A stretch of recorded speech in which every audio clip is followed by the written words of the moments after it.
Today, we are going to be doing a tier list of the most unplayable Magic the Gathering cards in Magic the Gathering, starting at D, E, F, G, and H. I'm going to start off with the Lens of Clarity. This is a 1-mana artifact. You may look at the top card of your library. And at face-down creatures you don't control. What you can do with that information, I don't know. I don't even know who's playing with face-down creatures these days. Very, very narrow application. But I'll tell you what you can do with this card. Because you can see the top card of your library, whether you can play it or not, it doesn't matter. You can use a shuffle effect to shuffle it away. So if it's a land when you are flooding out, or you need to go find your lands, just use a shuffle effect. And you know what? It can change your future, we'll say. It can change your fortune to something better. And for that reason, I think this is E tier. Pure E tier. All right, next up. Argentina with Break Open. Where am I here? Okay, Break Open. Let's take a look at Break Open. This is a 2-mana instant. Turn target face-down creature an opponent controls face-up. I don't even know why you would want to do that. You're basically helping them. Turn target face-down creature and yeah, we're 100% helping them in some way. I guess, you know what it could do? It could make a...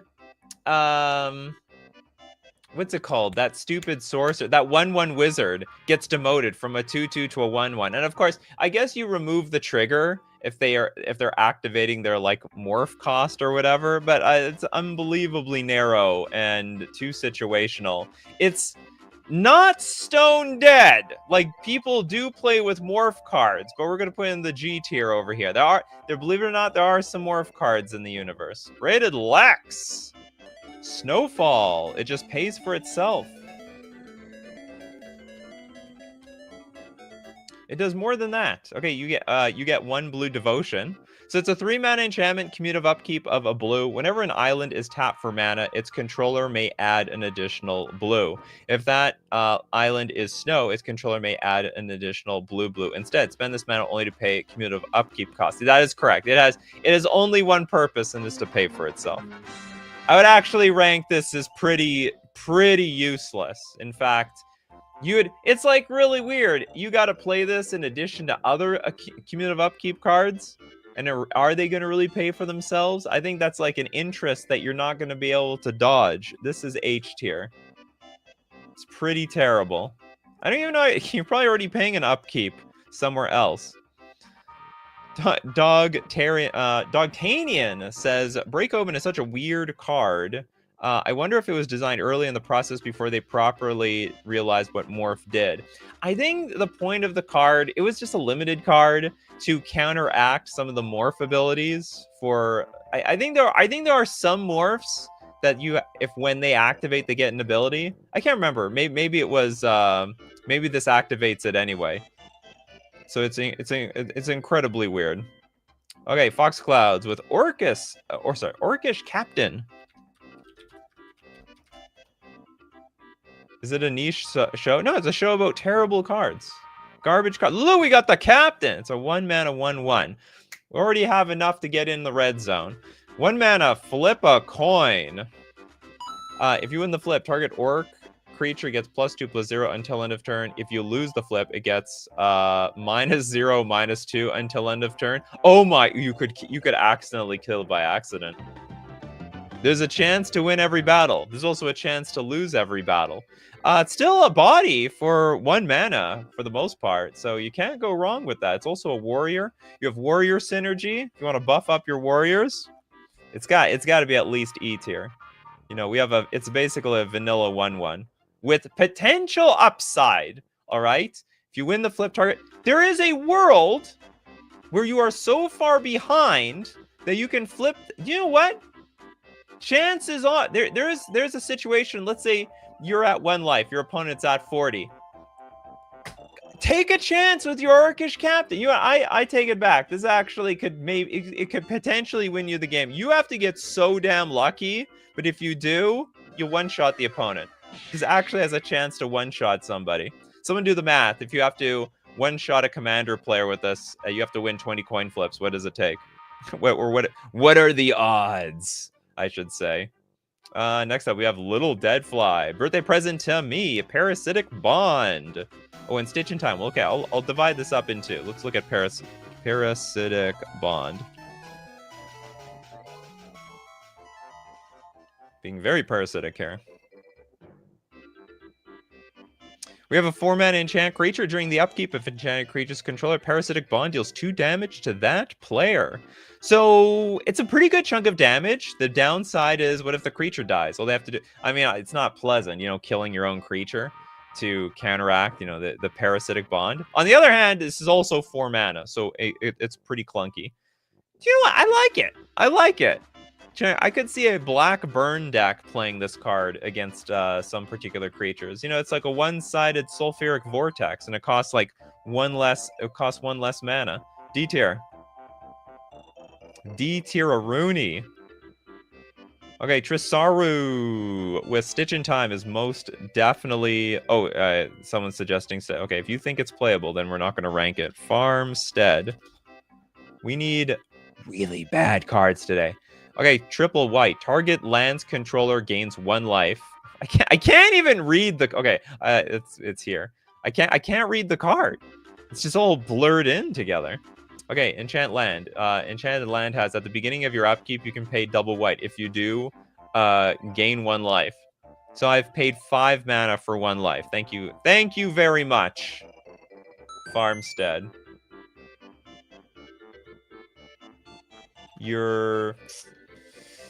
I think it's F tier. I think that rate of life gain is really, really bad, but it's not as good as seeing the top of your library or attacking for 1, that's for sure. Look, the Orc neutralizes Farmstead for 0 mana, basically.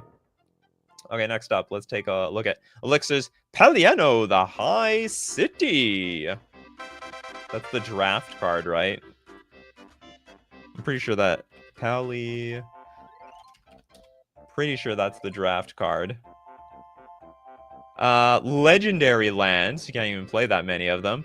Reveal Paliano as you draft it. The player to your right chooses a color. You choose another color. Then the player to your left chooses the 3rd color. Tap to add 1 mana to your mana pool of any color chosen as you drafted cards named Paliano the High City. This card, so I'm like just thinking, what purpose can this card even have? Maybe to being a land slot to fill your graveyard, but it's obviously way worse than even a regular basic land. Probably some of the worst of the worst. H tier. I mean, that's unplayable. It doesn't get more unplayable than that. Doctarian says, Farmstead was in my starter pack. We all started somewhere. Some people started at Dragon's Maze. Some people started in, what was this, Homelands? What was the... Oh, no, it was Alpha. It's an Alpha Beta card. Damn. Is that a rare? Damn. Is it a rare?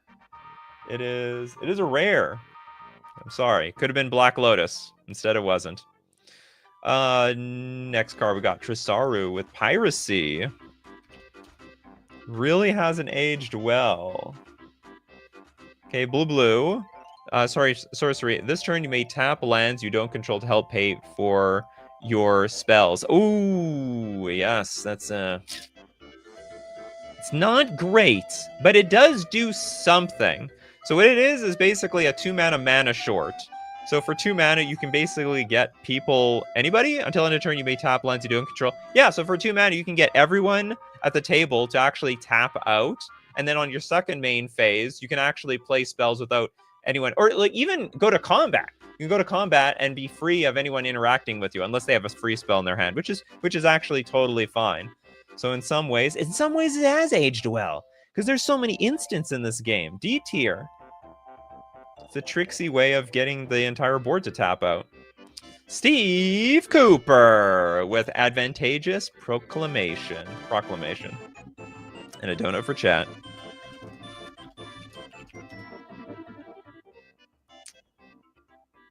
How advantageous. Yeah, without mana burn too. Well, I mean, it's free to do it now, so you're going to tap them out. Conspiracy cards. Your minimum deck size is reduced by 5. Is this even a card you can stick in your deck? Start the game with this conspiracy face up in the command zone. Your minimum deck size is reduced by 5. Not even playable in command. Okay, whoa. it's a banned card, but we have to rate the card based on how strong it is. Start this game with this conspiracy up in the command zone. So it's technically like legal to play. Your minimum deck size is reduced by 5. Technically, this is like broken. Everyone wants to reduce their deck size. Well, I don't know. How does this convert? Sorry, how does this work with Commander? Now, I can tell you in 60 card Magic, busted. Absolutely busted. If they had access to this, every deck would play it. That's why it's banned in Legacy. It's banned in Vintage. Although, I don't know if there's really a command zone in Vintage. Well, if it wasn't legal, it would say not legal. It's like, I guess we have a command zone in Vintage around there. So, I actually think this is very, very good. I think there was like an idea that this would be, you know, like not legal, therefore not playable. It's actually super playable. Maybe it's not I don't know how it works in Commander because your deck size is not allowed to be changed before the game starts. But outside of that, in 60 card Magic, I mean, reducing your deck size to increase the consistency of the rest of your deck is like the name of the game. Okay, next up, we've got a Dono. Christopher B, you want a Dono? Usually you get cards for free. Tome Fire. It's actually possible that conspiracy is going to be the best card shown on this show. It's a black sorcery, Tome Fire, or Tomb Fire. Target player removes all cards with flashback in their graveyard from the game. This card's great! This card's too good for the show. There's a lot of cards with flashback, and like, you know, it's basically graveyard removal. You know what? I'll put an E tier. It's narrow. It's narrow, but it's good. Like, there's a lot of decks that they want to mill cards into their graveyard and then play them from the graveyard, like flashback cards. This is could be a great sideboard card in addition. I love it. Just a Random Age, a Pretender's Claim.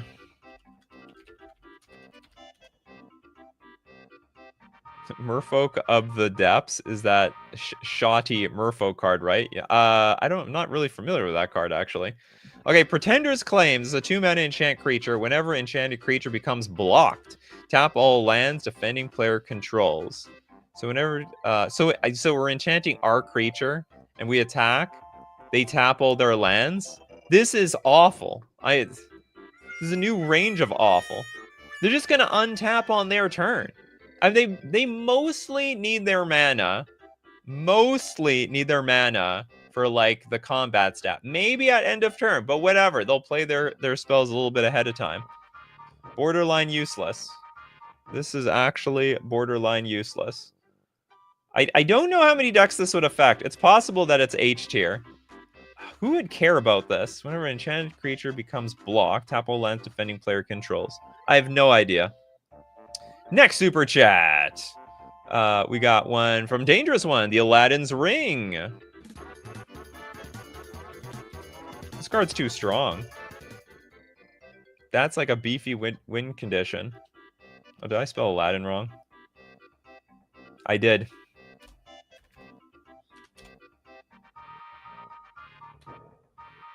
The Ring of Aladdin. Did it come from the genie? 8-mana artifact. Pay 8, tap. Deals 4 damage to target creature or player. That's a lot of damage. That's repeatable as well.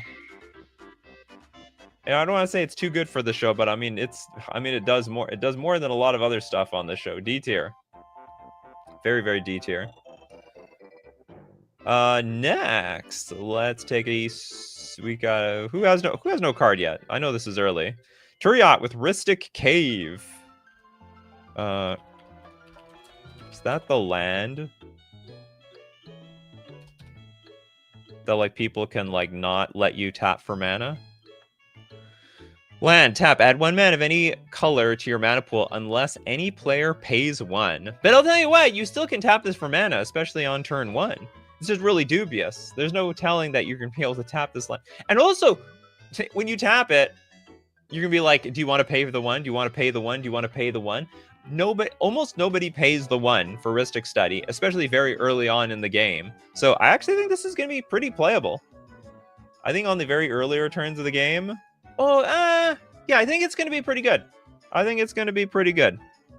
It's not super reliable, but A land is a land. It's like a land that taps mana 50% of the time. 50% of the time happens every time. John with Illusionary Mask.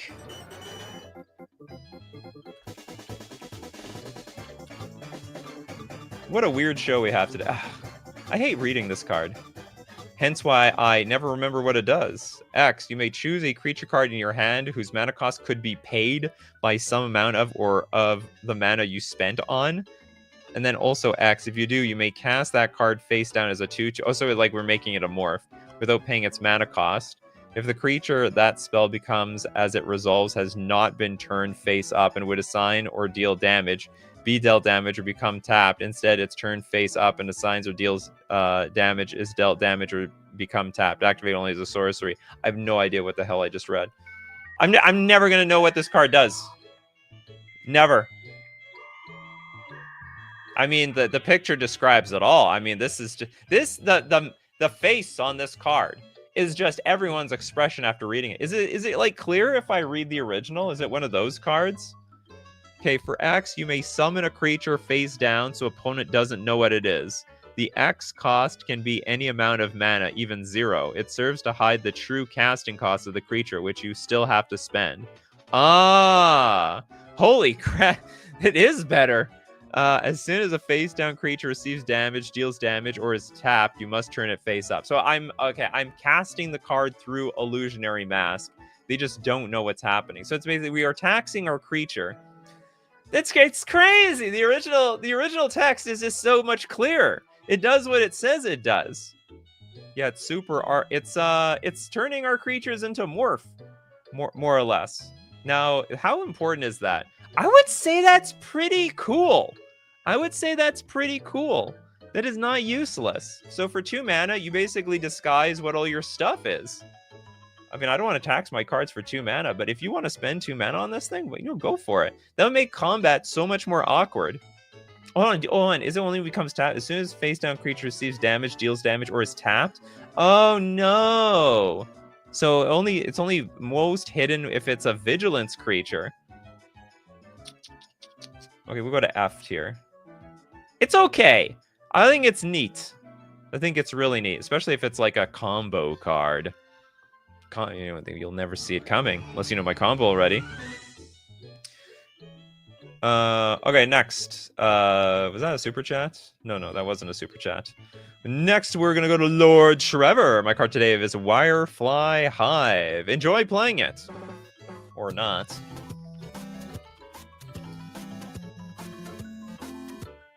You say that and like you're like I'm not going to enjoy it. 3-mana artifact, also pay 3 tap. Yeah, if we have to flip a coin. If I win the flip, we get a 2/2 Wirefly artifact creature token with flying into play. If you lose the flip, destroy Wireflies. What kind of risk is that? 6 mana for a 50-50 chance of having a singular 2/2. We have a 25% chance to have 2 2/2s though. I wonder what the combined average power we can get after 5 coin flips. Or like, there's probably some statistical model for this. It's not useless. F tier. It can produce 1 body half the time. The first body is only 50-50. Any future bodies is just gravy from there. Toes has no card yet, but didn't suggest a card. Arian. Demonic Silex? Demonic. It's the real value.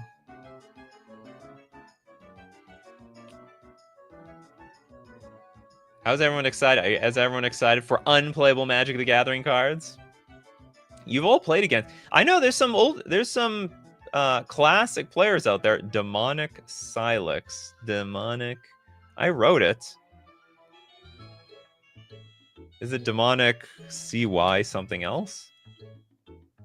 Might have to skip you, Arian. Okay, we're gonna skip you, Arian. Gotta give me the real name for a real card. Coral Reef from Toads. Not worth the ink, apparently. Blue enchantment. This enchantment enters with 4 polyp counters on it. Sack an island.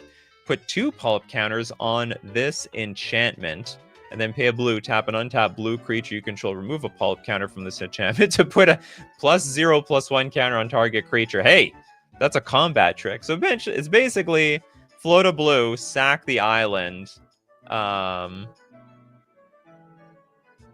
an untapped blue creature you control. Oh my god. I don't even know how you... So what, I need to have a vigilance blue creature, which is very unlikely. Oh, this card is impossible to use. Basically impossible, but it does something. G tier. We have to reserve H for does literally nothing. Less than nothing and nothing. Kagan, Arkham Slay.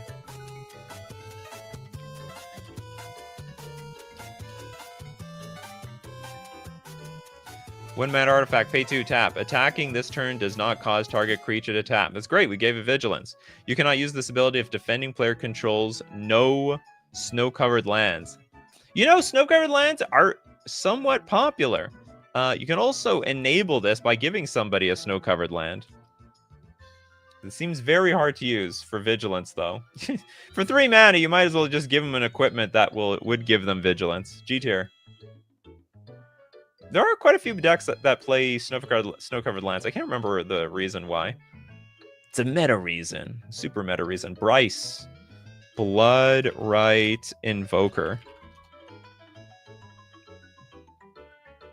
It's pure shite. That's why it has flies. Oh, yeah. Okay, Bloodright Invoker. Oh, this isn't that bad. Wait, we have a 3 mana 3/1 for crying out loud. And we got... Look, it's 8 mana. Target player loses 3 life, and you gained 3 life.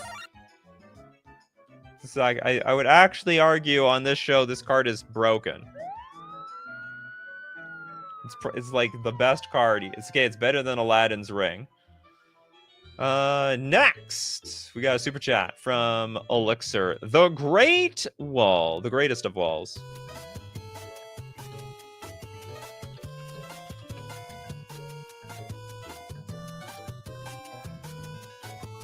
I can suggest a 3/1 that lightning helixes people for 8 mana.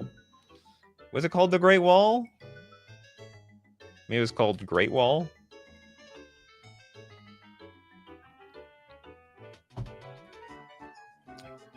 Ah, there we go. Great Wall of Rock. 3 mana enchantment. Creatures with Planeswalk may be blocked as if they did not have this ability. And as we have learned in shows of the past, there's like barely any creatures that have Planeswalk. No, we're not talking Planeswalker, just Planeswalk. They can attack and not be blocked if the defending player controls a plane. So it's like, basically, you're bringing this in for literally almost no cards. No cards in this game. I don't know, what is it, 7? Something like 7 out there? G tier. Who wanted... Someone was really excited. They showed enthusiasm for a card. Oh, I don't know where they are. VPP! Sorry, VVP. Gossamer Chains? Gossamer Chains.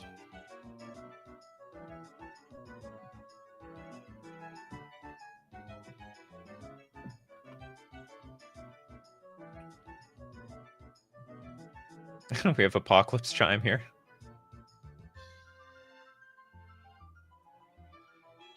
Do we have the card? Hold on. Maybe we'll look it up. There we go. Oh yeah, it's Gossamer Chains. Okay, 2 mana enchantment.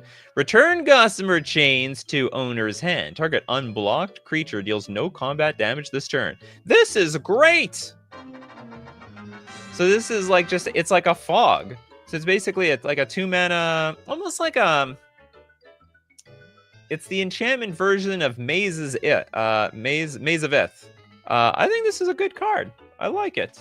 It's easy to play around. Return, yeah, to owner's hand. Target unblocked creature deals no combat damage this turn. That's not bad. E tier. I could actually see people playing this card. Maybe it's even D tier. I mean, it's clunky as hell. You have to play it every single turn, but you're not putting a land in your deck that does nothing like Maze of Ith. The chains look like a web. I think it just is a web in the background here. We got John with Rocket Launcher. Is that a real card? Please use Antiquities printing. For you, John, anything. It's the same printing. Or does it have a better flavor text? 4 mana for an artifact. Pay 2. This artifact deals 1 damage to any target. Destroy this artifact at the beginning of the next end step. Activate only if you've controlled this artifact continuously since the beginning of your most recent turn. 6 mana to ping somebody for 1 damage? Oh, it's a Teenage Mutant Ninja Turtle. It's Raphael. This is terrible. We should have known that already. Now, it does deal 1 damage, though. 6 mana, 1 damage, baby. F tier. Use it wisely. Is there any... What was the... This artifact deals 1 damage to any target. Oh! Can you fire it multiple times? Is that the idea? So you pay 4, then you activate... You activate as many times as you can before it, like, I don't know, it blows up on you. Next up, let's take a look at Kano's Chaos Lord.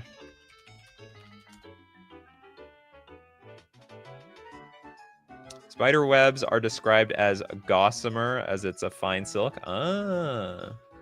But I found... Yeah, anyway. Chaos Lord, 7 mana for a 7/7. This is a danger! First strike. It can attack the first turn it comes into play on a side. What the hell is that? Okay, I'm not reading the ancient scripture. At the beginning of your upkeep, target opponent gains control of this creature if the number of permanents is even. Oh no! This creature can attack as though it had haste unless it entered this turn. I think this card is great. Just make sure that your permanents aren't in such a way that the opponent's going to get it. And either way, I mean, this creature can attack as though it had haste unless it entered this turn. So, so we're not the only one. We're the one who can't have haste.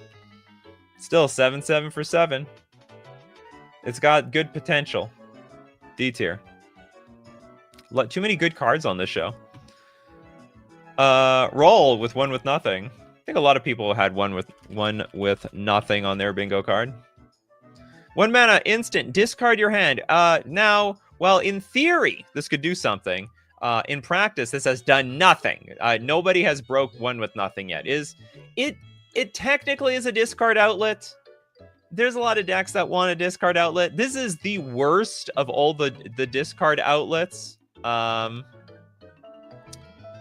It's just the worst. I mean, but technically, if you were playing a dredge deck, you could play 1 with nothing on turn 1 and then start going off on the next turn. It's just the worst discard outlet of them all. D tier. I mean, that's just the problem for this card. It's just the worst card at doing what it does best, effectively. Because there are other cards that also help you discard your hand, but you like draw cards out of it or something. You know what I mean? When nothing remains, everything is equally possible. Next super chat coming from Banovsky. We've got the goat one. Oh no! The goat 1 with nothing. Well, you just got... You sniped yourself. What timing? What timing was that, Banovsky? Okay, can you give me another card? Dang, sniped. I can't tell who got in there first. Okay, we're gonna look at more and rank terrible Magic the Gathering cards. But I gotta show you where you get them from. You can get them at FusionGamingOnline.com. Today's sponsor, my favorite sponsor, I must say. Deal of the week this week: 15% off Ether Drift singles. You can pre-order your Edge of Eternities cards, or I guess you can just buy them at this point. Final Fantasy.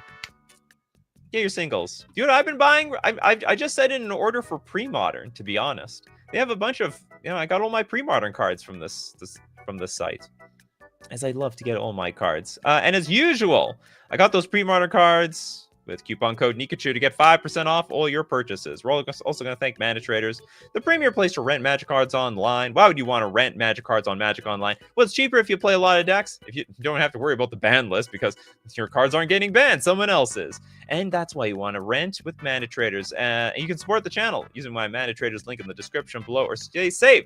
40% cash back on your 3rd month subscription with coupon code Nikachu_AJH.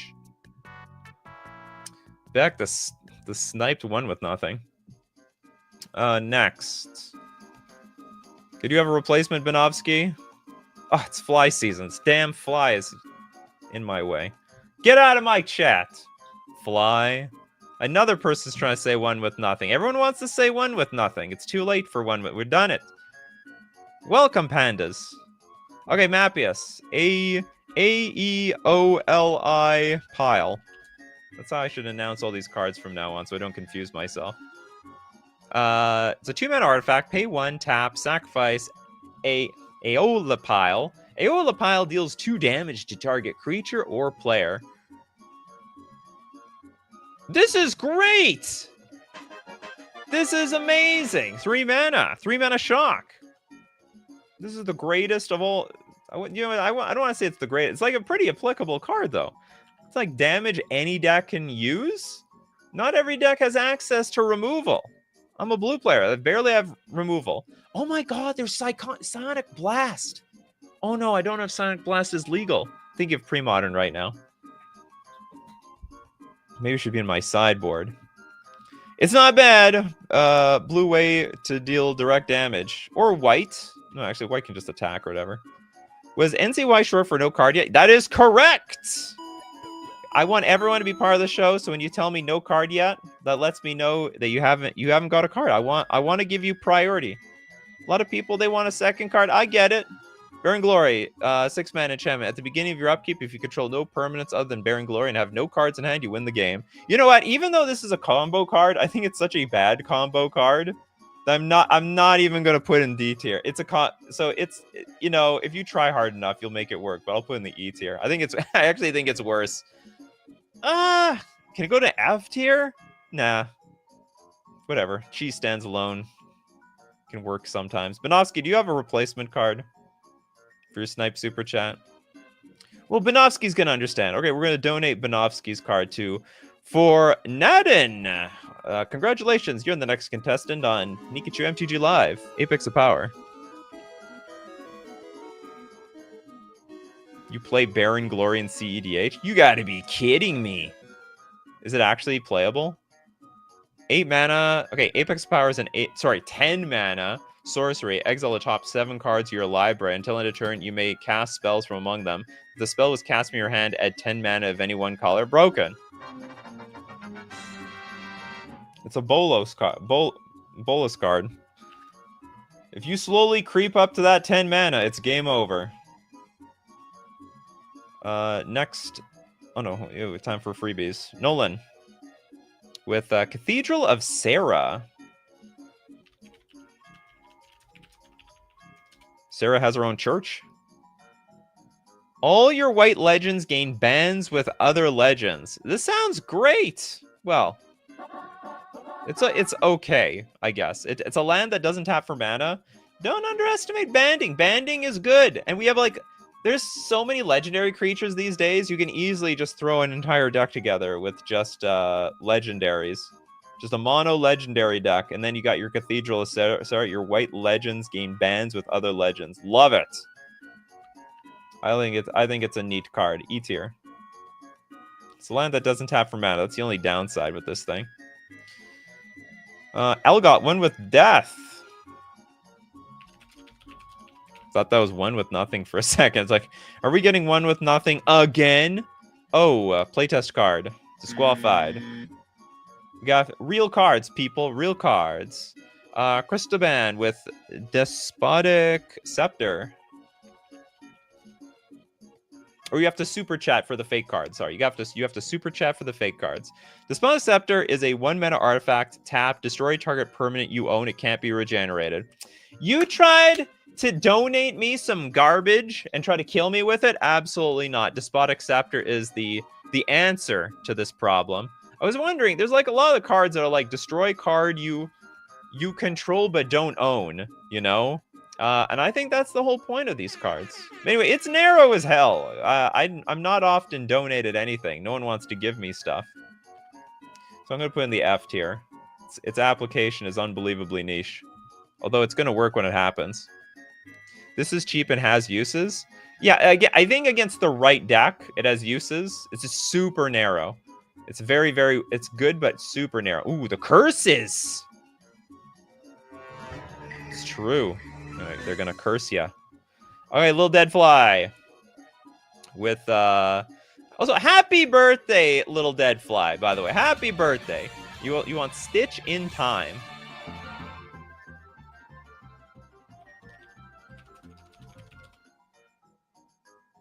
Today is Little Dead Fly Day. Or actually, we should call it early day, or on time day, because Little Deadfly is always on time. Okay, it's a 3-mana sorcery. Oh, does the card say you own? Destroy target perm you own. Oh God. Okay. Oh. Oh God. Oh no. I have no idea. Okay, it's getting demoted. It's getting demoted. Yeah, I didn't catch that either. Yeah, the scepter is only cards you own. We can't even hit the curses. Okay, H tier immediately. Get down to H tier where you belong. Despotic Scepter. Okay, we have Stitch in Time, a 3-mana sorcery. Flip a coin. If you win the flip, take an extra turn after this one. 50-50. It's a very expensive. Otherwise, it's a very expensive. Time. It's a very expensive time walk. Yeah.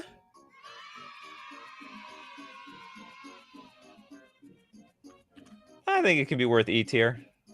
It's like 50% of the time you get time walk. The other 50% of the time you waste your time. Adam with North Star. All I remember is this card looks very old. It looks old as hell.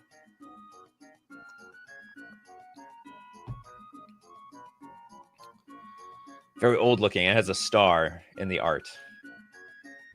Oh, I was wrong. Okay, it was old looking though. 4 mana artifact. Pay 4, tap. For 1 spell this turn, you may spend mana as though it were mana of any type to pay that spell's mana cost. For the low price of 8 mana, I can pay any mana for whatever I want. This might actually be fine in an artifact deck. It's like the weirdest artifact filtering ever, but this is just too much. This is terrible. It's on the reserve list for $30.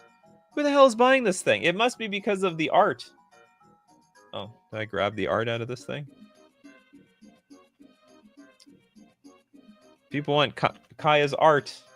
G tier. Worst filtering ever! Ever. Kagan, personal incarnation.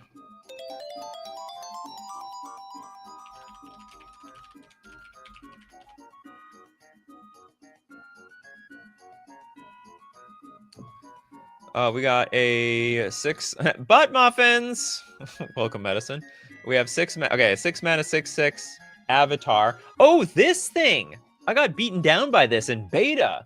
It's a 6/6. Pay 0. The next 1 damage that would be dealt to personal incarnation this turn is dealt to its owner instead. Any player may activate this ability, but only if they own personal incarnation. How can anyone? Next 1 damage. Only this creature's owner may activate this ability. Oh, so if it's stolen, they can still activate. That's weird. When personal incarnation is put into a graveyard from the battlefield, its owner loses half their life rounded up. I think this is quite good. It's a beefy creature. You would first pick this in a draft, especially back in beta. D tier. Personal incarnation was good because white rarely gets a 6-power creature before the year 2000. Nobody had a 6-power creature before the year 2000. How many 6-power creatures existed back then? Very few, almost none. River Delta. No, that's a good card. Isn't that a good card? Okay, so forget it. I was thinking of some other card. A different Delta. If there are any it's a land. If there are any depletion counters on River Delta, it does not untap during your untap phase. At the beginning of your upkeep, remove a depletion counter from River Delta to add a blue. Tap, add a blue mana to your mana pool, put a depletion counter on it. Oh, I see. So you get a land half the time. Well, it still taps for mana, damn it. One way or another. G tier. 50% of the time happens. Well, 50% of the time. No, I wasn't. I was thinking of I think I was thinking of the slow fetch land. Like I think the fetch land comes into play tapped. I think that's what I was thinking of. Okay, next we got Bryce's Alabaster Leech. Oh my god. That's garbage. Yeah, that one's trash. That ain't gonna make D tier, that's for sure. I know what this card is. It's a leech, a white 1/3, but then white spells you play cost white more to play. So we're just taxing ourselves for no reason. No reason whatsoever. This is terrible. I mean, this is what were they thinking? I don't get it. I think it was bad even at the time. I will put an F tier. It's still a 1/3, but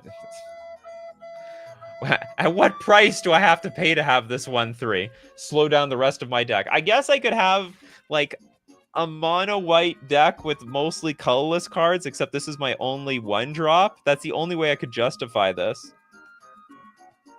Was I think of Delta Berkey? I don't know. I don't remember. Who has a bunch of no cards yet? People, William with Chromium. I own this and the Jundelder Dragon. It's just sad that they are so horrible. But it's a cool art, isn't it? It's a cool art. That's all that matters. Okay, it's 8 mana for a 7/7 flyer with Rampage 2. At the beginning of your upkeep, sacrifice this unless you pay 3 mana. This is insane. No, God, please, no. This is downright busted on today's show. Well, you have a 7/7 flyer for 8 mana, and you just have to pay an upkeep cost of 3. Oops. Easily D tier. You know, I gotta demote this. 1/1 looks pretty bad now. I gotta demote some of this stuff. Like, you can't have Chromium in a stupid 1/1 at the top of the list. I thought a 1/1 would be like pretty good on today's show. A 1 mana 1/1. I was dead wrong. Ooh, it's a Blue Eyes. It's rare. It's the Blue Eyes White Dragon. Where's Kaiba? Kaiba would play this card. Pay the upkeep cost easily. Will Anderson with the money changer. It's so weird to hear the word money in this game, even though there is, like, you know, bartering and stuff.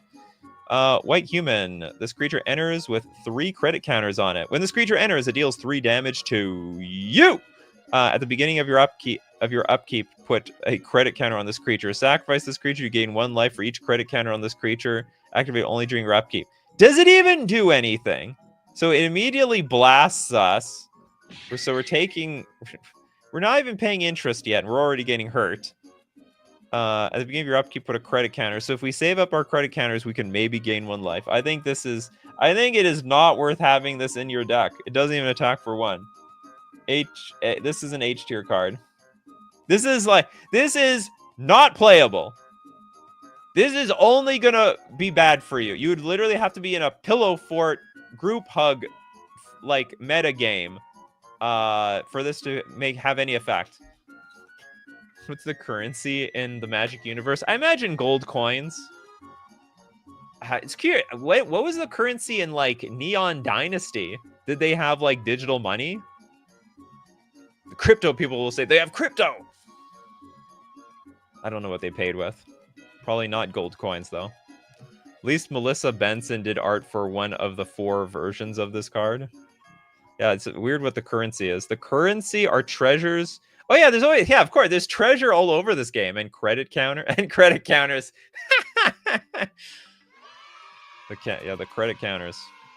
Okay, unlocked with Mesa Falcon.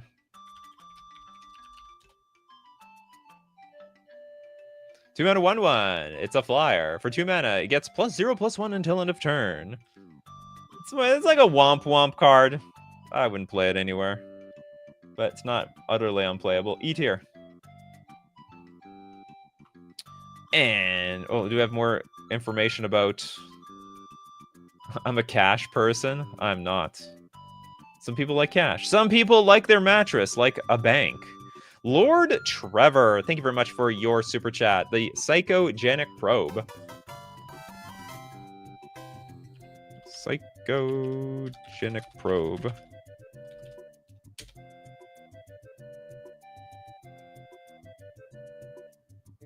Dissing Mesa Falcon. CBG won't be happy. I can't please everybody.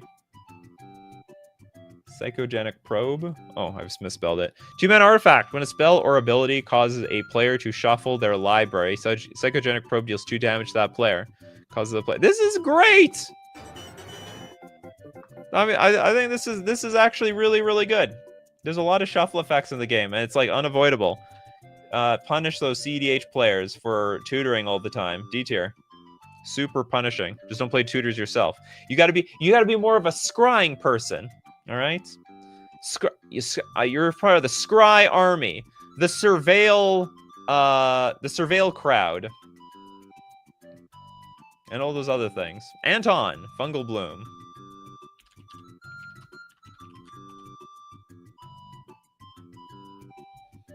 Double green enchantment. For double green, put a spore counter on target fungus. I don't even know what the synergy is with this thing. I don't remember. Obviously it has some... It's part of the reserve... It's part of the reserve list. The cards that end up being on the reserve list are ridiculous. We did Farmstead. It was... It's in the F tier. Where do I put this thing? I don't even know what it's It's either G tier... because it has some like really narrow purpose, or it's H tier because it's stone cold useless. I'm just gonna put an H tier. I'm not familiar enough with the Spore synergy. Maybe it has some synergy with some cards today. I don't know if they brought Spore back. Merciless, Daring Thunder Thief. The flavor is funny. Well, at least it's got that going. 4 mana for a 4/4 flasher. Enters the battlefield tapped. This is useless. I'm sorry, no, it's actually really good. It's amazing how many sticky situations you can get out of simply by being 10 times faster than anyone expects. Speed is everything. Speed is the most powerful thing in the universe. Ask Neo. D tier. I probably should disqualify that card. Some of these cards, they're getting too good, people.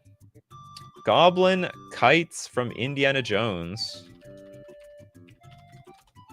Funny, the username is Indiana Jones, but you have a picture of Link. You know what? Link sort of is an Indiana Jones. He went through dungeons, he collected treasures, fought some bosses, basically the same character.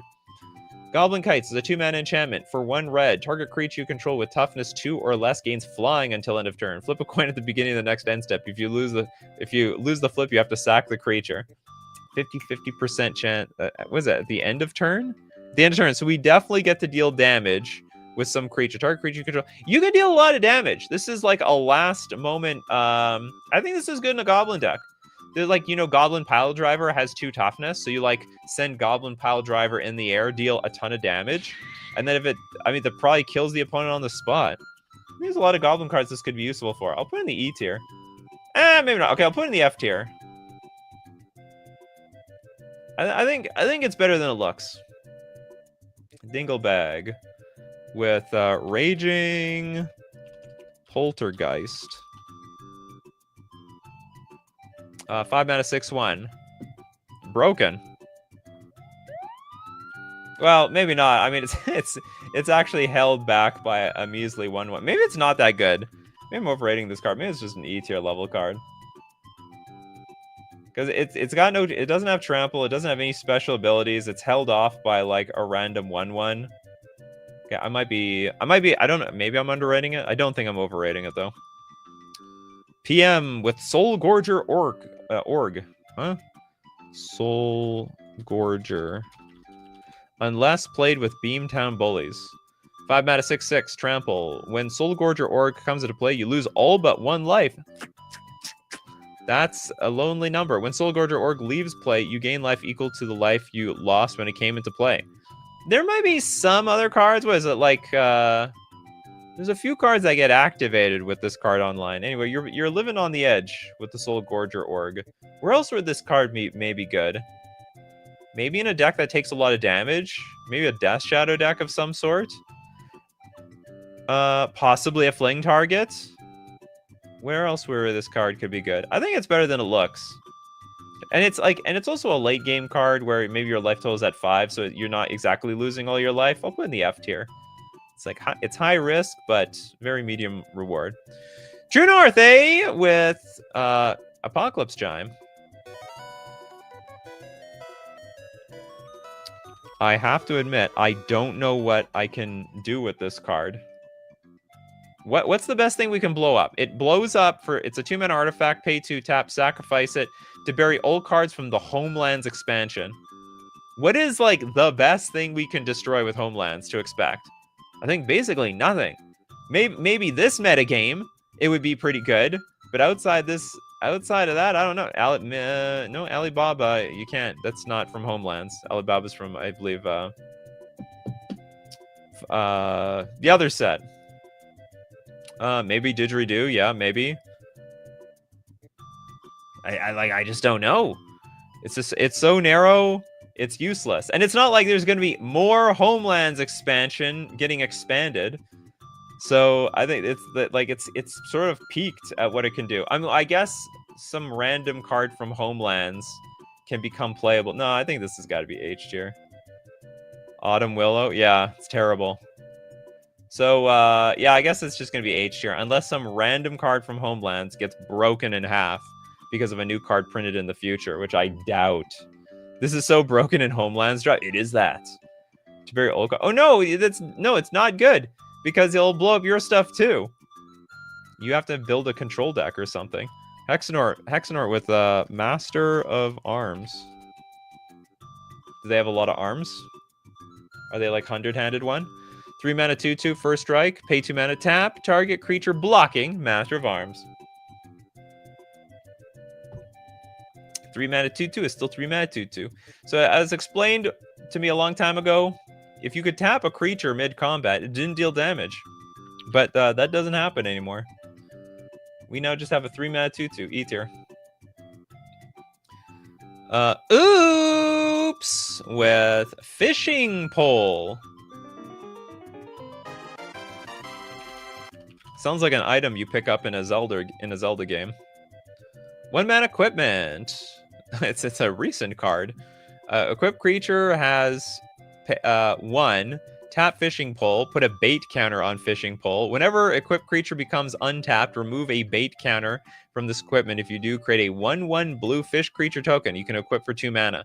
This, after reading all the cards today, this feels like it was designed from somebody in 1994, where it's like, okay, you put the counter on this thing, you remove the counter, you get this token, you got to move this equipment around. At end of turn, like, I don't know, pay a tax on this card. Make sure you get a fishing license. It has the exact same vibes as all these bad cards we're reading today. Anyway, so Fishing Pole, it's surprisingly playable though. Tap Fishing Pole, put a bait counter on it. It's so slow though. But it makes 1/1s very slowly. E tier. Okay, people want... The people have spoken. Razor Boomerang. I mean, it's not pretty, but for 5 mana, you can deal 1 damage to something over and over again. Equipped creature has tap, unattached Razor Boomerang, deal 1 damage to target creature or player. No, it's been rerouted to any target at this point. So even the Planeswalkers. Equipped for 2 mana. How do I capture this in a picture? I guess F tier. Very, very, very bad value. Dr. Nemo, Tormented Soul.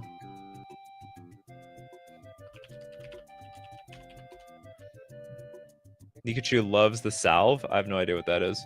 Black 1/1. Spirit. It can't block and can't be blocked. Oh, this is great! 1 mana unblockable. Put that in a Spirit deck, buff it up with some Lords. D tier. It's actually a fascinating card. It's an unblockable creature. It can't block and can't be blocked.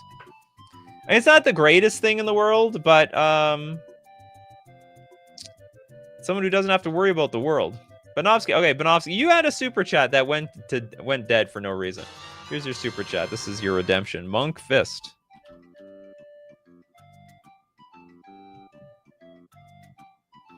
Two mana equipment. It's got job select. So when the equipment enters, put a 1/1 colorless hero token attached to it. Equipped creature gets +1/+0 and is a monk in addition to its other types. What's wrong with this card? We got a 2 mana 2/1. It's one of the worst equipment out there. It's like the card only looks bad because there's better cards than it, but you know, it's pretty good for this show. The Eater of Day. My brother loves this card. He thinks it's great. Whatever. 4 mana, 9/8, flying and trample. When it comes into play, you skip your next 2 turns. That's right. You know what? In Commander, maybe that's not even that bad. Because you're just sort of going to chill there and do nothing. I don't know. Maybe they'll be a little afraid of your flying 9/8, flying trample Leviathan, but maybe not. Okay, I think it has potential. Not to mention, you play Torpor Orb. That's not even going to happen. E tier. Eater of Days sees play in Legacy? No! To say that sees play in Legacy is like to say, like, any card sees play in Legacy. I've never... Like, I play a good chunk of Legacy. What deck does it see play in? Like, I'm sure you could put it in Legacy. Like, you can force it in some Legacy deck. There might be some really niche deck out there. Like, I don't see it amongst the top competitive decks. Playing that in Commander could mean you do nothing for 30 minutes. Yep. So Eater of Days, I'll tell you, this is the card you're like, I need to go grab some food. So you just slam Eater of Days and just, okay, I'm done. F6. If anything happens, it resolves. See ya. And then you leave, you go get your food. And when you're back, it's your turn. It's a perfect card. Next up, let's take a look at Ben Hud, Sorrow's Path. Oh yeah, I'm surprised no one mentioned that card yet today. That's an all-star banger of the bad Magic the Gathering cards. It's a land that doesn't tap for mana. Tap, choose 2 target blocking creatures controlled by the same opponent. If each of those creatures could block all creatures that the other is blocking, remove both of them from combat. Each one then blocks all the creatures the other one is blocking. Whenever this land becomes tapped, it deals 2 damage to you and each creature you control. No! God, please, no! I don't think there's any good purpose for this card. This is definitely an H tier card. Yeah, I just don't know where this would come up, if it was even possibly useful. Next up, we've got Raznab with Tornado. It's a funny card. Okay, we got it's 5 mana, cumulative upkeep for a green. Pay 3 life for each velocity counter on Tornado. As the community at the beginning of your upkeep, put an age counter for each velocity counter on this enchantment. Oh, fly is attacking me. For each, I don't even know how do we get the velocity counters? Destroy target permanent and put a velocity counter on this enchantment. Activate it only once each turn. So I have to pay 3 mana, pay 3 life for each velocity counter on this enchantment. Destroy target permanent. Put a velocity counter on this enchantment. But I have 0. Where does the first come from? I want to say this does nothing. Like, it has to get a velocity counter from, like, the heavens or something. So out of nowhere. Unless you put a 1 velocity counter on it. But it sort of it implies that for each, like, pay, I see, pay 3 life for each velocity counter on this enchantment. So for 3 mana, we destroy target permanent, then we put a velocity counter on this, activate only once each turn. Okay, so it's basically like 5 mana, pay 3 life to destroy target. That's actually really playable, E tier.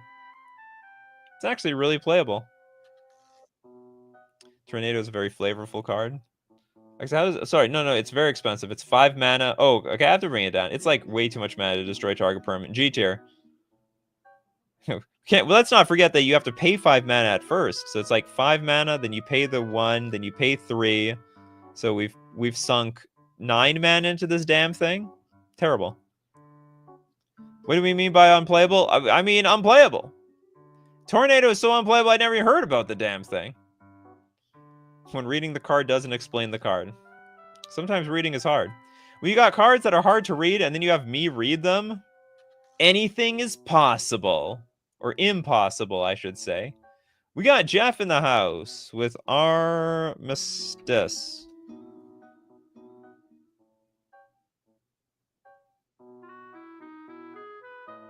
It's a 3-mana enchantment. Activate for 5 mana. You draw a card and target opponent gains 3 life. This is great. That is a deal. D tier. White card draw. Who said white doesn't have card draw? That's great. That'll be excellent in a control deck. Asco, have we rated Chandler? We have not done Chandler. Who was it that loved Chandler in chat? I can't remember. I can see the avatar. I can't remember the name. 5 mana for a 3/3 legend. For triple red, tap destroy target artifact creature. It's gotta be an artifact creature.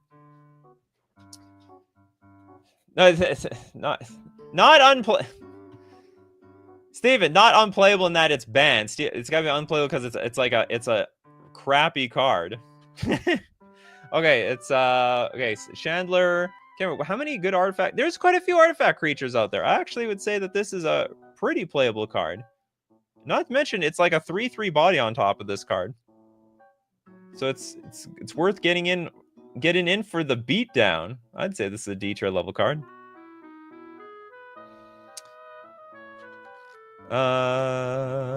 Who has no card yet? We did break open. It was actually one of the first cards. What was it? This one? It's one of these random arts around here. Or maybe it was down below here. Oh, here's break open, G tier. Who has no card? This is a really engage Lesthian with Time Elemental.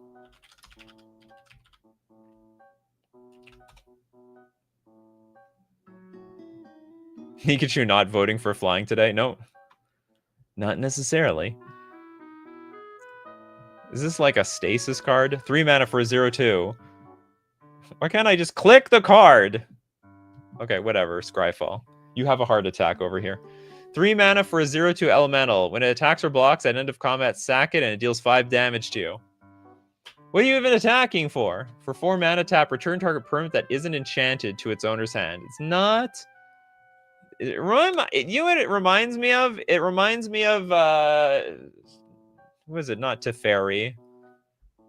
There's some blue. It's a 3 mana blue wizard that has the activated ability of 4 mana, tap it, and counter target spell. So, but this thing like you're not. It's like not a creature attacking or really blocking with anyway. So this has some playability. E tier. These cards are not nearly as bad as I thought they would be. Bounce it for 4. Yeah, but you can do it repeatedly. It can bounce lands. It's almost like land destruction. Once you get ahead, you'll never get behind. It saw play back in 1994, but that's about it. And it was drawn by Amy Weber. Ooh, Tiger found a way to break Chandler. Just make sure that all artifacts be creatures or vice versa. Oh, we have a super chat from Lord Trevor. With, can you use LOL Mage Mentor in play? Huh?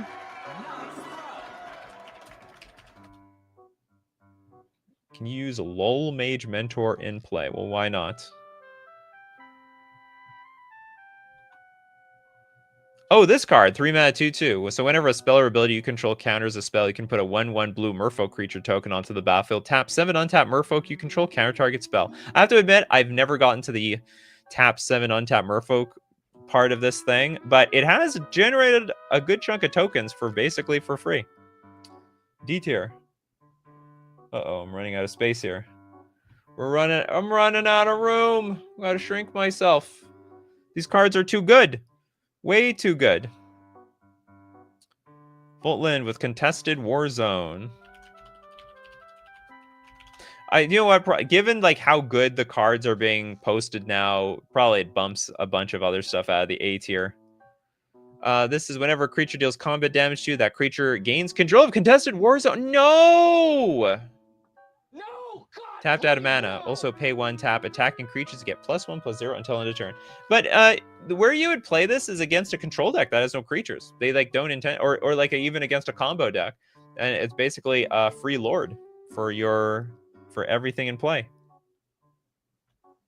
So it's not completely useless. It's awkward. I would just say it's awkward. E tier.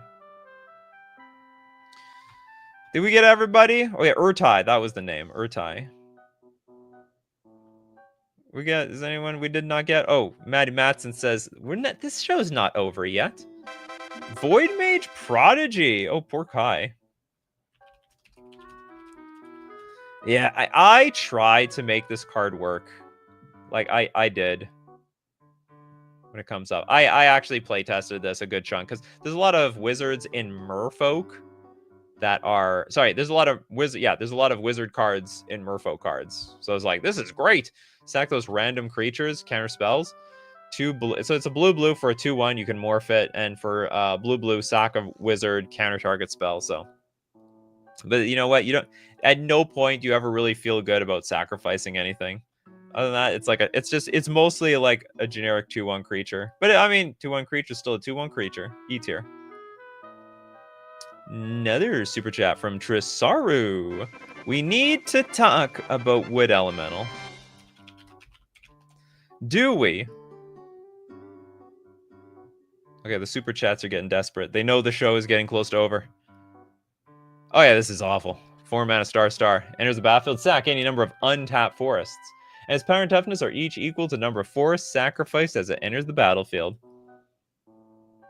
You know what? You don't need forest when you have Gaia's Cradle. You just need creatures in play. This buffs up Gaia's Cradle, F tier. And like if we're serious, late in the game, this is very bad early in the game.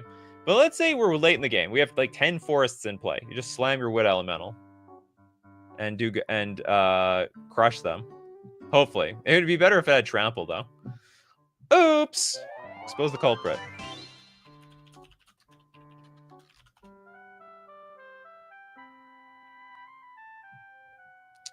Lord asks, is there a merfolk you can think of that's useless?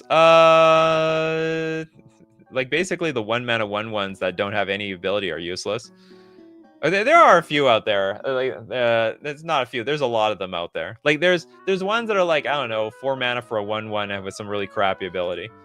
Okay, expose the culprit is a 2 mana instant. Choose one or both. Turn target face down creature face up. It's break open all over again. Or exile any number of face up creatures you control with disguise in a face down pile. Shuffle that pile, then cloak them. So we're just shuffling a pile of cards? What the hell is this? I don't even know where this is good. So it's on par with break open, G tier. We're breaking it right open here. All right, I think that's it. What a beautiful list. Would you have changed anything? Were there any really bad cards that deserve to be on this list that we just didn't get to them? Let me know in the comments section below. And as usual, we do this show 3 p.m. Central Standard Time. Be there or be square. Thanks to everyone who supports the show. If you're a patron on Patreon, a member on YouTube, or you super chat to be part of the show, or even super chat so other people are part of the show. And of course, thank you very much, Coffee Crew, for being here today. People like Indiana Jones, John, Raul, we got Old Boy, Toilet Doc, Christopher B, Lil Deadfly, Arthusa, Tiger, Kano, PM Toads, Trisaru, Dinglebag John, Just a Random Age, Dr. Nemo, Maddie Matson, Raznab. We got Jess. Jess was here the entire time. Merciless, Mappius, and more, because you are what makes the show every day, my Coffee Crew, for thousands of people. So keep brewing those coffees. We're going to keep brewing up the magic. Take care of yourselves, and I will see you at the next cup.